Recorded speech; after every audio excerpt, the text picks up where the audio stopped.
Here we got another video review today.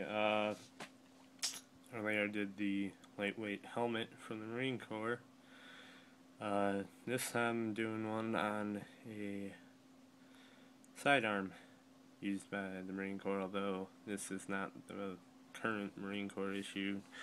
But as you can tell, it's an M9. It's the first version, the military designated version of the 92 FS.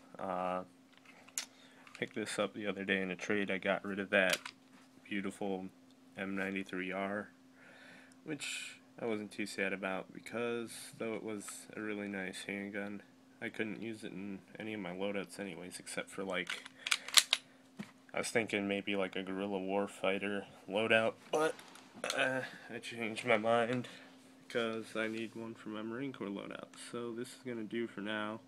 It's a KJW M9. It's the ABS version.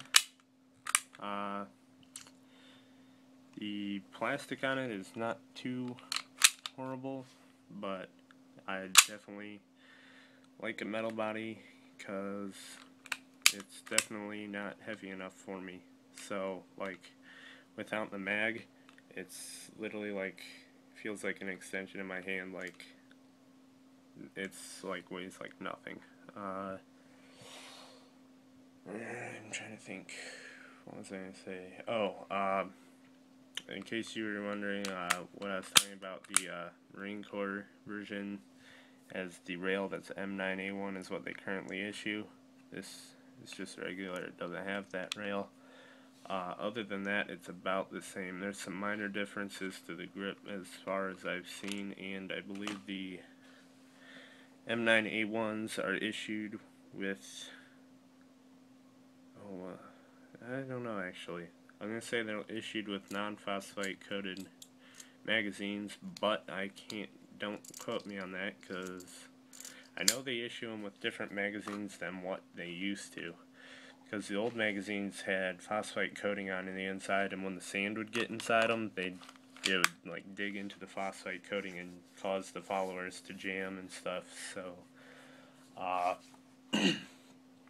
but I can't say that for sure. I'm probably just questioning in my mind, like I do half the time. I might say something like, "Oh, did I really mean that, or was that really what it is?" But, anyways, I need a new. I got this in a trade, which is why it's missing some stuff. I need the new gasket and the feed lip and a feed lip pin, which I'm just gonna make out of a piece of round tool steel that I have outside because I'm not paying $4 for a half inch by probably I'd say 1.5, 1.5 millimeter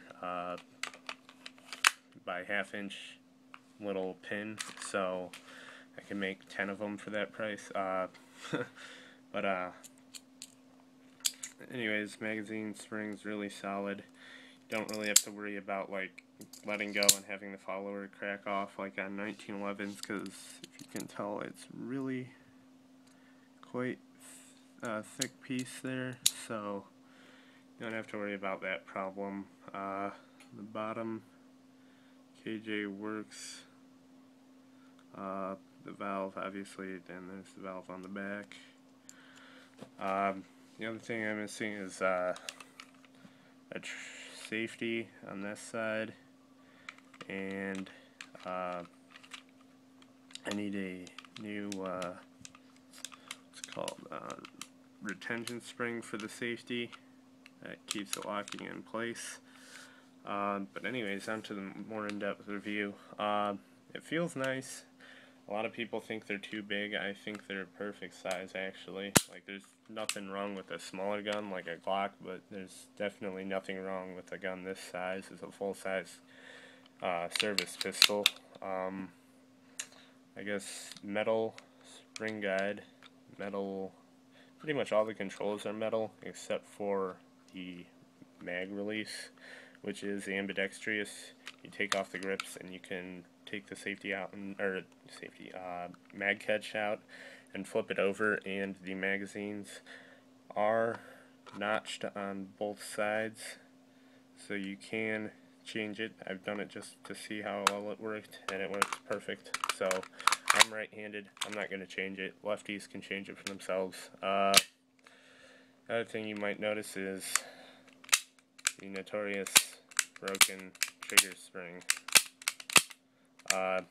Broke yesterday, but whatever. I'm gonna just buy one. It's definitely not something to deter you from buying an M9 airsoft gun. That's stupid.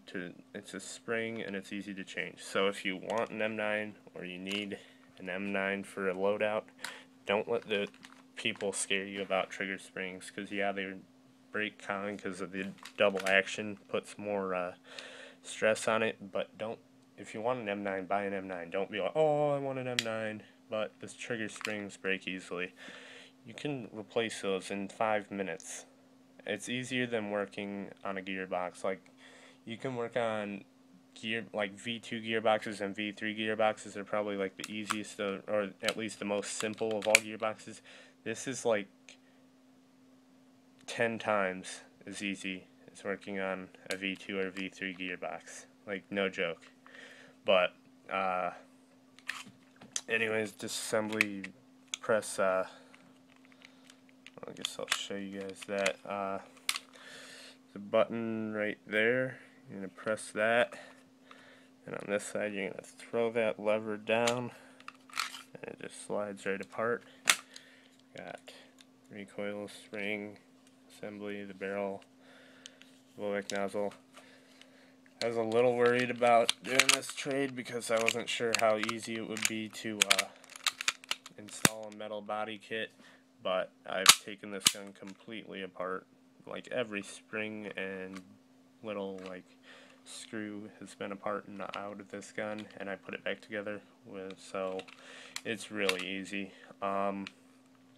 The KJW trigger box does need modification, someone told me, to fit a Garter metal body kit, but that shouldn't be a problem. The barrel's plastic. Let's see if we can get a sight picture. Not my favorite sights for an M9, but I prefer the ones with the white dots in the back too. I especially prefer them over a they're in the center of the notch. Some of them have a white rectangle underneath, like just a little dab underneath in the center. I don't really like those. I talked about that on my 93R, but other than that, it's a great pistol. Highly recommend KJW if you're on a budget. All in all, I like it. I'll probably make more videos on it and probably have it in some game videos. So let me know what you think. Talk to you later. Bye.